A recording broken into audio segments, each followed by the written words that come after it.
All right, well, hey, welcome again for coming. Thank you so much for coming. You know what? It is stinking cold out there. It's so cold. And I thought, the band was here practicing and stuff, and some of our volunteers stuff, and we have a little meeting before the services every week. And I said, hey, you guys ever done church for yourselves? Before? I don't know who's coming today, but I'm glad you came. I'm so glad you came. I am so excited about this series that we're going to do. Here's the thing. We're talking about conquering fear. And the reason I'm excited about every series we do, but this one, it affects every single one of us. That we all have fear in our life, that we all fear something, and fear is something that it just seems like it's always close by.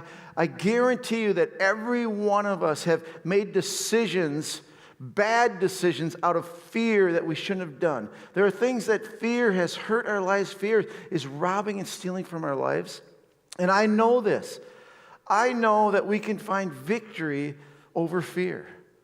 As a matter of fact, the Bible tells us how to do that. And over this series, we're going to be talking about that. And my goal by the end of this series is that for every one of us, myself included, every one of us will take a step in our life beyond fear, that we will conquer the devastating effects of fear in our life. Now, fear can always also be a positive thing, and we're not going to talk about that for a couple weeks. At the end, we're going to talk about the positive effects of fear and some things we should be afraid of. But for the most part in this whole series, we're going to be focusing on, the devastation of fear in our lives and how we can overcome that. And I know some of us are really, really aware of fear. Others of us, we might not think that we're motivated by fear much. Some of us might feel like, well, fear is not a big deal. Fear doesn't really affect me in my life. And I think there's definitely a variation of how much fear can affect us, but I do know that it's affected every one of us. And it can be devastating. I'm going to start with a story in the Old Testament. It's a story where Joshua was leading the nation of Israel into the promised land, the land of Canaan. Now, before Joshua, Moses was leading them in the wilderness for 40 years. And during that time, they conquered many, many enemies. They did. God was on their side. And here this whole nation of Israel is going, they left Egypt in bondage. They're going to the promised land, the land of Canaan, land flowing with milk and honey, that God said, I'm giving you this land. Well, there are other people there that didn't serve God, served false gods, and God said, I'm going to give you this land. And so as they were going there, God worked on their behalf. God helped them really conquer nations. God helped them defeat all of their enemies. And then when Joshua became the leader, he went across God dried up the Red Sea. He dried up the Jordan River so this whole nation could go across. And as they got the other side, the first city that they faced as an enemy was a fortified city. It had huge walls all around it. I mean, these walls were thick and high, and it was impenetrable, really. It was an amazing city. It was called Jericho. And Joshua sent some spies into Jericho to just see what it was like and all that stuff. And there was this woman named Rahab in Jericho that helped these spies get through. And I want to just share with you a conversation that they had with what she told these spies.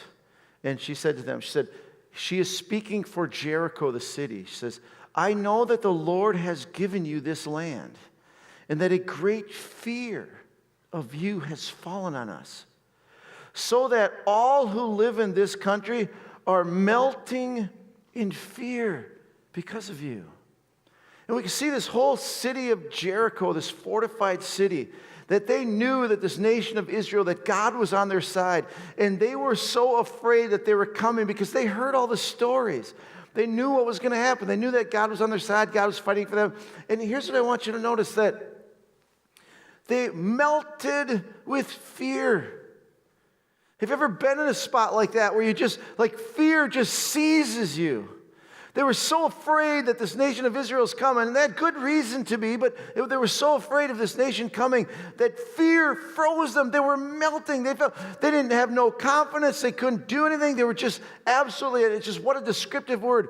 They were melting with fear. They were being brought down to nothing. Fear overtook them. Fear controlled them, that they were so afraid that they were melting with fear. Fear has the power to do that. I tell you, I have a journey with fear that it's the worst thing I've ever experienced. I've shared this a couple times before. It was about 20 years ago.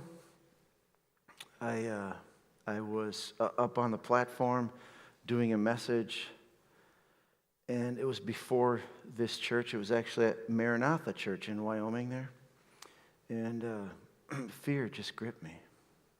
I mean, fear of talking to people. You ever had that? They say it's one of the most scary things there is. They say some people fear talking in front of people more than they fear death. I was gripped with fear. As a matter of fact, I couldn't even talk. Can you imagine how embarrassing that would be? Couldn't even talk. I asked the ushers to turn all the lights off. Like these lights on, to turn the lights off. I can't have anybody looking at me. And after that day, I couldn't talk to people. I was afraid. I was so afraid of people, I couldn't talk to anybody. I mean, I literally couldn't talk to anybody. I couldn't sleep at night. This fear was just. I tell you what, I was thinking I was going crazy. I thought, what is wrong with me?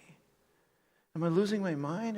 And then I found out later that actually from my dad. He said, you're suffering from anxiety. Well, what's anxiety? Anxiety is fear full-blown. Anxiety is when fear manifests itself in your life. You become anxious. It's like there's this adrenaline flowing through your body that's a positive thing when you're afraid, to give you the ability to jump and react and stuff. But it's like that's kind of going on all the time. So it's an uncontrolled fear. And it absolutely controlled my life. Can you imagine an emotion controlling your life? Because here's the deal with fear. Fear wants to control us. Fear is nothing more than an emotion. But that emotion of fear wants to control our lives. Now, it doesn't have a will or anything, but fear itself wants to control your life. And imagine, there are very few things that you and I will ever face that could actually get us to a place that it controls us so much that we can't talk to anybody, see anybody, go anywhere, or sleep. That's how powerful fear can be in our lives. We can be melting with fear in our lives, and full-blown, it's an anxiety that we can't even get out of. Can you imagine something so powerful that would control us that much? But fear wants to control us in every area that it can. If it can, it will control us in any area. And that's an extreme case, where fear really, really controls us. And I'll tell you what, if we have fear that's undealt with, it can work into anxiety, and it can control our lives. Now, not everybody, some of you, when I tell that story, you think, what's wrong with you, that you couldn't do that. Hey, that's an extreme story that I have that I wouldn't wish that on anybody. But here's the deal, even if you've never experienced that, fear does affect everybody. It does. Maybe not to that point, but fear affects. Listen to what the Apostle Paul said even. I mean, I'm just amazed that the Apostle Paul, being so strong and so full of faith, that he would say, I came to you in weakness with great fear and trembling. I mean, he was coming to town, and he came with this incredible fear. Of course, he was beat up, and all this stuff before he got there. He's bringing a message that he's bringing into a city where nobody serves God, and everybody's against God. Kind of, they have false gods. And he says, hey, I was fearful. Fear affected me. Now, it didn't control his life, but he experienced the negative effects of fear. And we all experience the negative effects of fear, and fear wanting to control us. Fear will always want to control us. And I just got to ask ourselves a few questions. How much has fear taken from your life? How much has fear stolen from your life? First question is this. What has fear kept you from doing? Think about it. What has fear kept you from doing? When I look back on my life, I'm almost angry at myself that I allowed fear to keep me from doing so much. There are so many things in my life that I wanted to do, but I was afraid. I was afraid of failing. I was afraid of being rejected. I was afraid that I didn't have the ability. There's so many things I have wanted to do. I have wanted to meet people. I've wanted to learn new things. I'm telling you, I've wanted to do so many things, and fear kept me from doing so many things. I think if I wouldn't have been affected by fear, if I'd have known how to overcome fear earlier in my life, I would have done so much more than I've ever done. What has fear kept you from doing? Has fear kept you from getting a better job?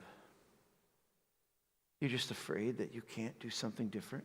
You hate your job every day, but fear keeps you there. Has fear kept you in an abusive situation, abusive relationship? You don't like it, it's unhealthy. But fear has kept you from pursuing better. Has fear kept you something from as simply as getting to know somebody else, introducing yourself to somebody that you want to meet? And like, boy, I'd sure like to know that person, or I'd like to date that person. But fear has kept you from doing that. I mean, just think about the things that fear has kept us from doing in our lives. But the next question is kind of the same. Is what has fear caused you to do that was unhealthy? That was a terrible thing to do. What has fear caused you to do? I know just a little thing, just with investing in stock market and stuff. Fear causes people to make the wrong reactions so often. You know, my brother-in-law is an investor, and people, because of fear, they sell at the wrong time. Because of fear, they buy at the wrong time. Because of fear, it causes them to do things that just aren't wise. What has fear caused you to do? That you did it because you were afraid, and you did it and it caused you pain. I think of the effect that fear has on us. Fear wants to destroy our lives. Fear wants to take and rob from our lives. And here's the thing, if you and I think that, well, you know, we've kind of overcome fear a little bit, or I don't think I'm really motivated by fear, there's some things that fear can cause us to do that we're just even unaware of. That we wouldn't even say that, well, I'm doing this because I'm afraid of something.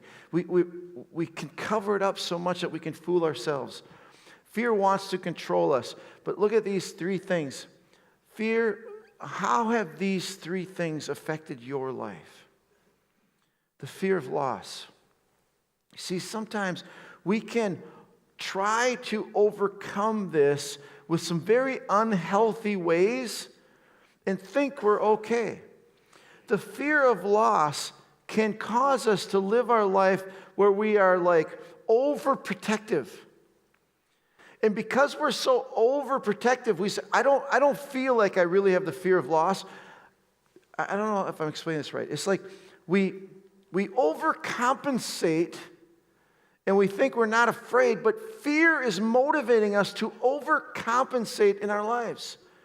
The fear of loss. And sometimes we do things, especially like with our kids. I mean, talk about like overprotective parenting, and I mean, there's nothing wrong with being protective, but sometimes just the fear of loss, we can get to a point where we're acting ridiculous. Like this way over, and like just this fear of loss causes us to do, the fear of loss can cause us to cling and be very clingy. The fear of loss can cause us in a relationship that we're untrusting, that we're always, finding out where this person is, following up, it can cause us to do some things that are harmful to our life. Fear can motivate. And I just want to ask you, are you motivated? What in your life are you doing because of fear of loss that you are overreacting? It is stealing and robbing and controlling your life because you are overacting to the fear of loss.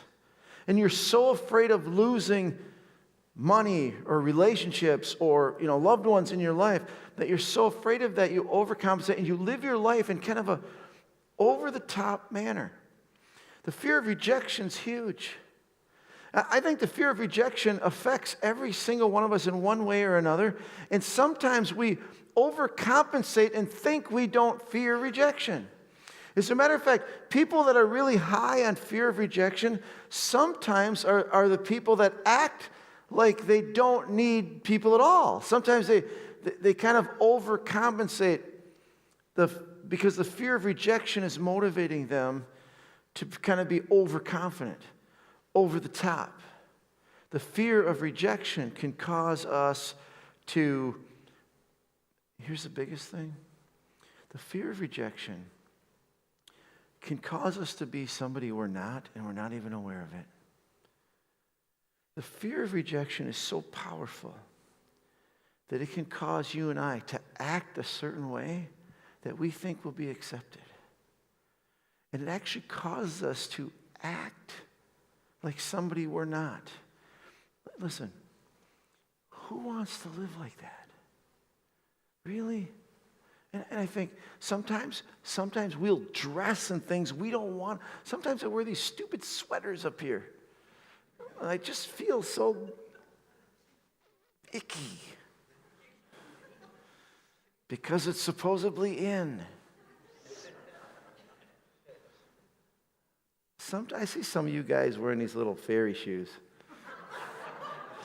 Is fairy okay?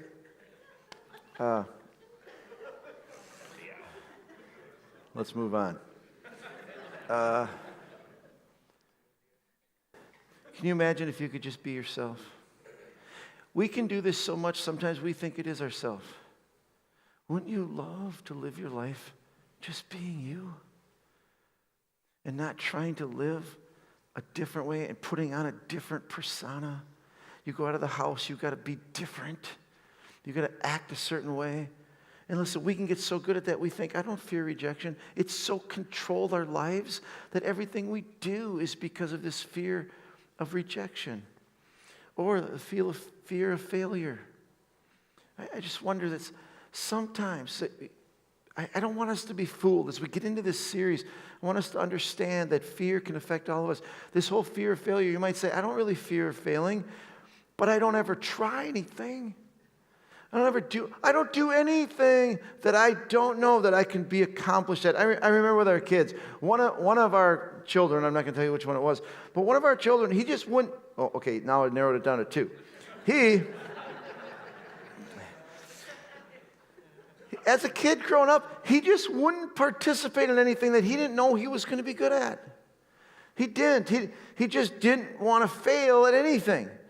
It's like it's just motivated his whole life. Like, do you know how many things he could have done and maybe, but so what, you're not good at it. So what, you wouldn't be the best at it. And he was like controlled by this fear of failure that he only did things that he knew he would be good at and he knew he would, be accomplished. And I think, what about us? Right now in your life, are you doing things that how much is fear of failure controlling your life? Like I said earlier, there are things I'd love to do. Like right now, what would you love to do, but you wouldn't even think about it because you're afraid of failing? Wouldn't you love to fly a fighter jet? Okay, maybe you can't. I'm too old. But you ever want to jump out of an airplane, but you're just afraid of failing? Just think of all the things you could do if you weren't afraid to fail. I would love to be a rock and roll singer, but I never tried because I know I'd fail. Hey, how do I know? If I'd have done it when I was younger, maybe. I don't know. What are you afraid of failure? Because here's the thing. Failure can so control our lives. This fear of failure, and we don't try things. Fear wants to control us. Fear wants to control us. And can you imagine, listen, imagine for a minute if we could overcome fear. That you and I could live with who we are, to have no things that stop us from trying new things or going places and meeting people, taking on challenges, living who we are, not having to pretend to be somebody else, not being afraid. But can you imagine living without fear in our life? And I believe that the Bible tells us that we can do this. As a matter of fact, I know that God says we can live without fear.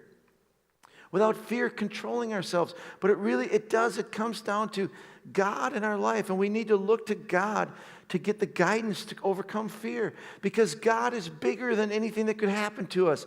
God is always with us. And God is the only one that can be with us and guarantee us to get beyond this stuff of fear. God is the only one. As a matter of fact, I think the Apostle Paul kind of put his finger on it when he said this. He said, I know what it is to be in need, and I know what it is to have plenty. I have learned the secret of being content in any and every situation, whether well-fed or hungry, whether living in plenty or want. Hey, listen, whatever happens in life, okay? I don't fear whether I'm going to have enough. I don't fear whether, this is going to happen. He says, I can do this through Him who gives me strength. I have learned to live my life not worried about what might happen. I have learned to live my life not being afraid of what people say, what people think, what I have, what I don't, what I'll lose. I'm not afraid of that. Because I can do all things through Him who gives me strength. So, hey, the key here says, I don't need to be afraid because God is with me. And God is in me. And God is bigger than anything you and I could ever fear. Listen to what else He says. He says this, who shall separate us from the love of Christ? Listen, it is knowing God and trusting in God that gets us through. We trust God and fear goes away. He said, no one can separate us from the love of Christ. Shall trouble or hardships, these things we fear, are they going to separate us from the love of God? Or persecution, or famine, or nakedness, or danger, or sword? No. In all these things we are more than conquerors through Him who loves us. That we don't have to fear. That through God, that we are more than conquerors, no matter what we're afraid might happen, whether it happens or whether it doesn't. God is with us. God is powerful. God is strength. His love is with us always. We are never alone. There is always His power there with us in our life. His value is always there. We don't need to fear rejection. We don't need to fear loss. We don't need to fear any of these things. Because God is always with us. And I think, just kind of as we close today, I want you to think about this. What are you using right now to overcome fear? Are you being somebody you're not? Are you not trying new things? What are you doing right now to overcome fear? Are you using alcohol or drugs to overcome fear? What is it you're using to overcome fear?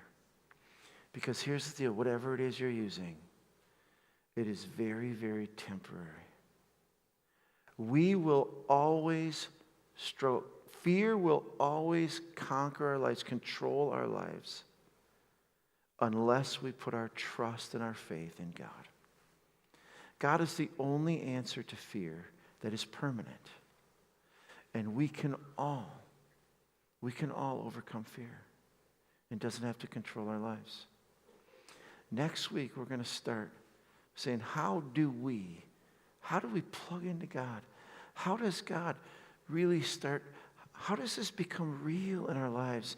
Not just fancy words, not just religious talk, but how can you and I experience this presence of God that overcomes fear? And we're going to talk about that next week. So today I'd just like to pray for us. If you'd bow your head, Father, I just thank you so much for giving us hope, giving us a promise. I thank you, Father, that I can see it in so many other people's lives. I've experienced myself in my own life, that you really do conquer fear, that you overcome fear in our lives, that each one of us can live above fear controlling us. We can live in freedom. We can live our lives to the full because of you. I thank you for that, Lord. In Jesus' name, amen.